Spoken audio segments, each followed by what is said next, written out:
what are some other pieces of software you created at the time that are legendary? So you were part of Space Cadet Pinball, at least porting. Yeah. So they came into my office and said, "Hey, what are you doing?" And I told them what I was doing. They said, "Well, how do you want to spend your next 3 months?" I said, "I have no idea." And he said, "Do you want to port Pinball?" And I'd seen Space Cadet Pinball as a game standalone for the Win95 platform. And it had a couple different tables, and it was a cool game, so I was kind of excited. And what they wanted was some visual splash for NT to show that NT can do, for then, high-speed graphics, and or at least responsive graphics. And so I took a shot, and unfortunately, a lot of the code was in assembly, and I was on the MIPS, so I had to rewrite the code in C so that I could then port it to all the different platforms. And at the heart of the game is a huge state engine. And it's like a giant switch statement with, if I remember, like 50 entries in it. Yeah. And it's got an Easter egg built in, and decoding the state, it's like running a neural network through this thing as you hit it with different states. And I just put it aside and treated it as a black box. And so my code runs on top of that and does the drawing and the sound and everything else. But the original game is still running. And somebody recently asked me, why is it slightly different? The physics are slightly different from the Windows 95 version, but it should be the same code because I'm trying very hard to preserve that.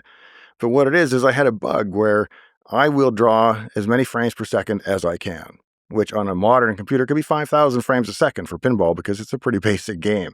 And so all your physics are interpolated 5,000 times per second instead of 30 times a second or whatever you would have got in the old ones. So you're getting arguably better, or at least different physics.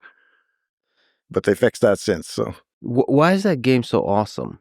I think it's a great design. I mean, I take no credit for that. That's all totally the guys at Cinematronics. But the original game is a great design. It's very similar to Black Knight 2000, which I own as an actual physical pinball machine. And the layout is actually very similar. I don't know if it was inspired by it or not. So it's a good game. Yeah. Sometimes I think about like Tetris, about certain games with pretty primitive graphics that captivate the excitement of a large number of people. And maybe it's the excitement of a large number of people that contributes to the awesomeness of the game. So when many people together get excited and talk about it, that sort of gets implanted into your head.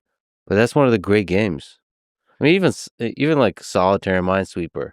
I mean, there's just a generation of people that have gone to war in Minesweeper, right? Well, those things were included in the OS not as games, but as educational tools to get you to use a mouse. Oh, So interesting. Solitaire is there to show you how to do drag and drop. Yeah. And Minesweeper is probably right click. I think you put a flag or something. I'm Yeah. not a Minesweeper guy, but so each one of them teaches you something. Minesweeper guy. That's funny. Yeah. Wow. I didn't know that. That's interesting. And that's true. But I don't know how many hours I've spent on these games. And like millions of people have spent millions of hours on these games. I used to volunteer teaching computer science at my kids' school, for the third graders and stuff. So it's more like logging in than computer science. But the kids, of course, all their dads work at Microsoft, so nobody's impressed by anything you do. But one of the kids found out I worked on pinball, and then they were like, "Whoa, you worked on pinball?" Because they all knew that in those days. Now the kids are probably aged out; they don't know it anymore. But for a brief period,